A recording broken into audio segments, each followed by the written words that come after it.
اعوذ باللہ من الشیطان الرجیم بسم اللہ الرحمن الرحیم الحمد للہ رب العالمین الصلاۃ والسلام علیکہ یا رسول اللہ۔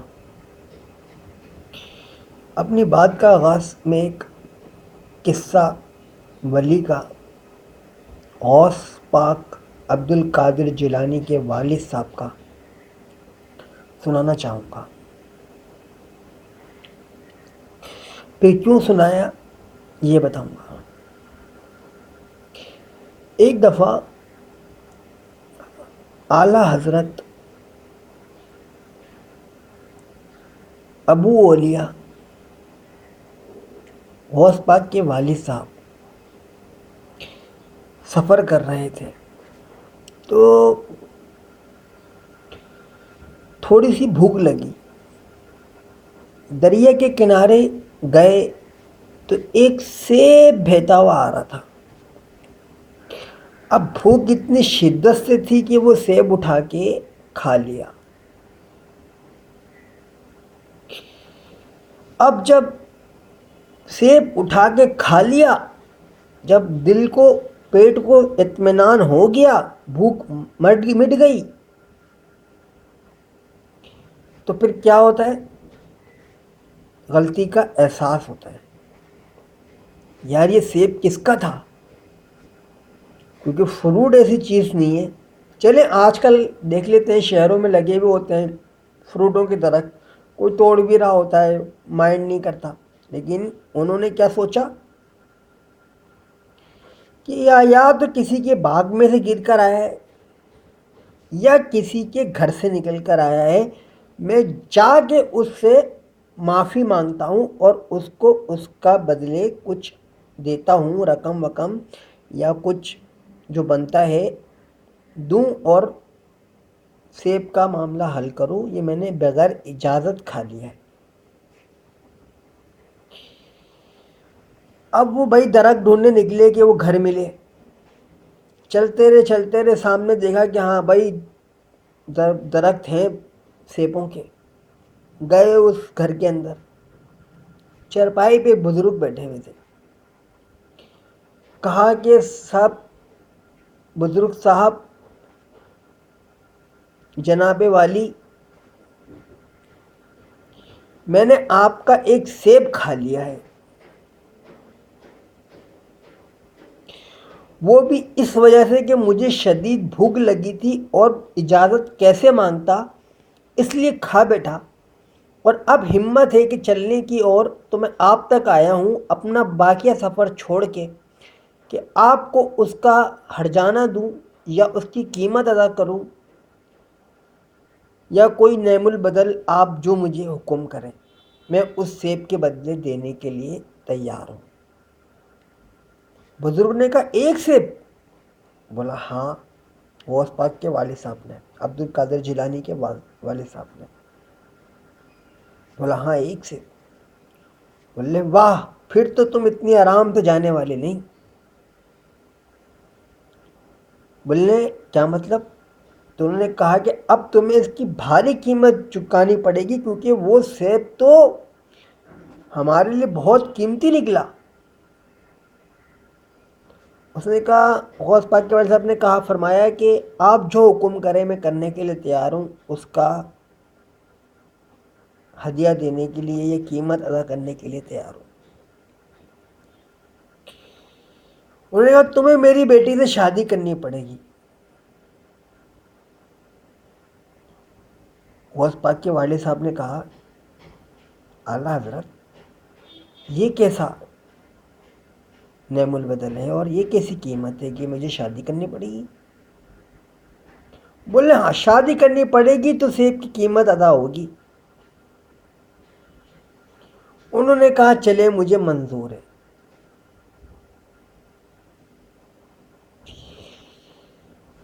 درد اسی کو ہوتا ہے جس کے سینے میں دل ہوتا ہے، ورنہ تڑپتے تو عذاب میں مردے بھی ہیں۔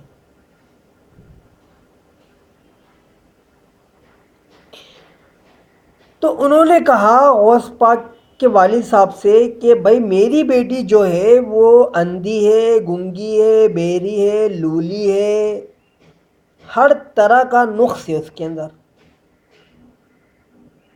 عیب ہے اس کے اندر، ابھی بھی کرو گے؟ اس نے کہا میں نے، غوث پاک کے والد صاحب نے کہا کہ میں نے قیمت ادا کرنی ہے، اور آپ اس سیب کے مالک تھے، آپ جو قیمت مانگیں گے مجھے دینی پڑے گی، کیونکہ میں وہ کھا چکا ہوں۔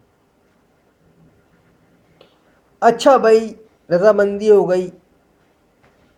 اچھا، اسلامی طریقے میں جب تک میاں بیوی کا نکاح نہ ہو جاتا، آمنے یعنی قبول نہ ہو جاتا، آمنے سامنے نہیں آتے۔ یہ جو ہمارے آج کل چل رہا ہے نا، چائے پلائیے، بیٹی دکھائیے، تو اس دوران بیٹے کو نہیں لاتے ساتھ۔ اسلامی طریقے میں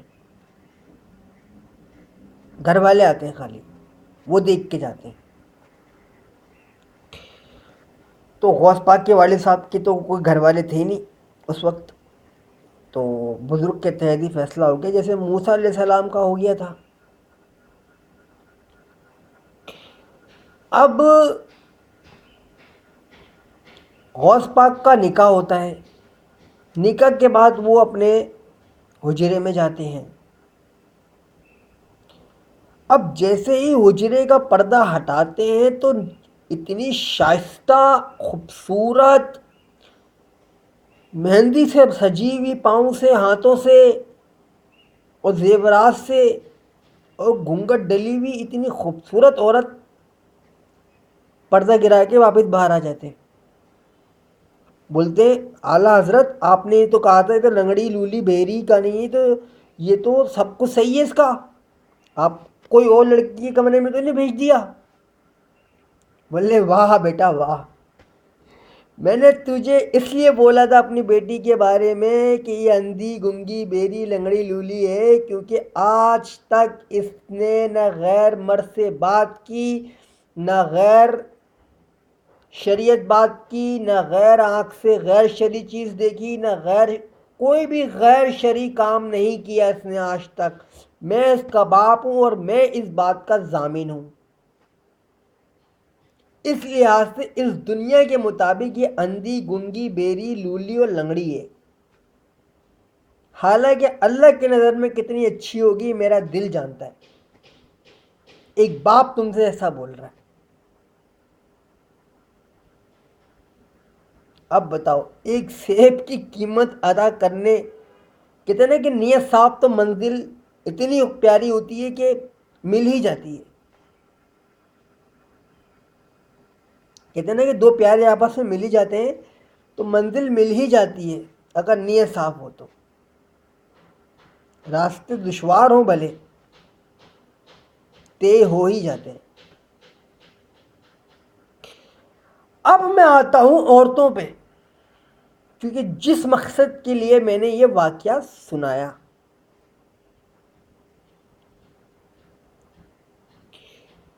عورت ہر نبی کی اذیت کا سبب بنی ہے۔ آدم علیہ السلام سے لے کے حضور اکرم صلی اللہ علیہ وآلہ وسلم اور ان کے بعد ان کے امتی عیسیٰ ابن مریم، جو ان کے پیروکار اور ان کے امتی بن کے آئیں گے، وہ بھی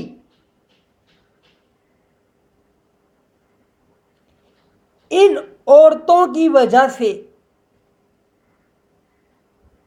بڑے سورہ نساء کا تانا مارتی ہیں۔ ارے پڑھو تو صحیح، لکھا کیا اندر، نام پہ اچھل رہی ہو؟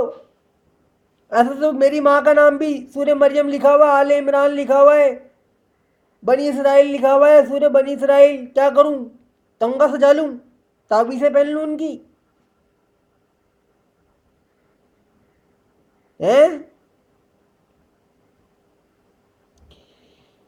تو ہر نبی کی اذیت کا باعث بنی ہے۔ یہ تو آپ خود ہی نبی قصاص الانبیاء پڑھ لیں، آپ کو لگ پتہ جائے گا۔ ہاں کچھ عورتیں اچھی بھی ہوتی ہیں، اس میں کوئی دو رائے نہیں ہے،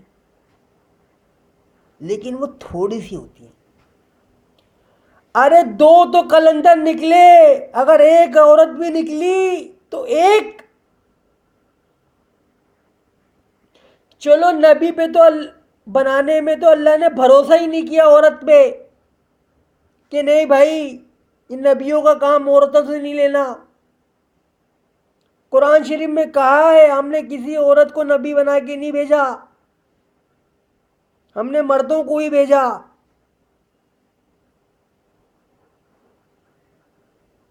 آج آسمہ جہانگیر کی نماز جنازہ میں وردی وکلا سب کچھ عورتوں سمیت پڑھ لیں، انسانیت کے نام پہ اسلام چل رہا ہے۔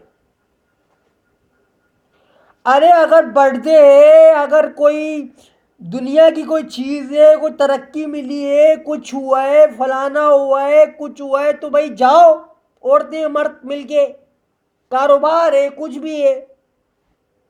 لیکن یہ تو نماز جنازہ شریعت کی بات ہے بھائی، شریعت تو پوری کرو،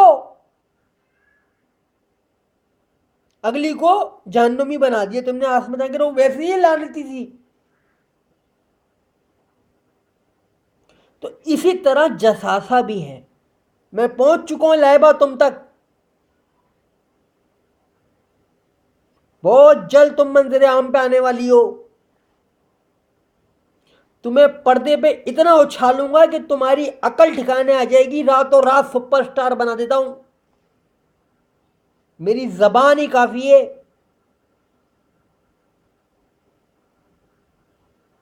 اللہ کا حکم لوگوں کے سامنے نشر ہوتا ہے اس زبان سے، میں کوئی دعویٰ نہیں کر رہا، میں قرآن و حدیث کی بات کر رہا ہوں، عقل مند کے لیے اشارہ کافی ہے۔ تو یہی عورتیں دجال کے ساتھ ہوں گی، انہی عورتوں نے ابراہیم کو، انہی عورتوں نے موسیٰ کو، انہی عورتوں نے عیسیٰ یحییٰ زکریا کو، انہی عورتوں نے حضور اکرم صلی اللہ علیہ وآلہ وسلم کو، کیسے؟ حضرت حمزہ کا کلیجہ کس نے کھایا؟ امیر حمزہ کا کلیجہ کس نے کھایا؟ کیا خون خار آدم خور عورت، کیا ڈائن، کیا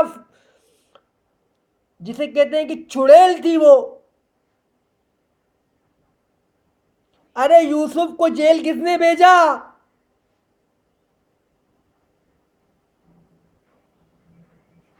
عورت کے فریب، قرآن کہتا ہے عورت کے فریب۔ تو اپنی بات ختم کروں گا اب ذرا سی، کہ جس ملک کی حکمران عورت ہو یا جس گھر کی حکمران عورت ہو، اس کا شوہر نہ ہو یا اس کا باپ نہ ہو یا اس کا سرپرست کوئی ماں ہونی چاہیے، پھر ہاں ماں کا رتبہ ہے، جو بات تسلیم شدہ ہے۔ تو عورتوں جہنم میں سب سے زیادہ تم جانے والی ہو، اور تمہارے کو جلانے کے لیے مرد ایندھن کے طور پہ استعمال ہوں گے۔ اللہ حافظ۔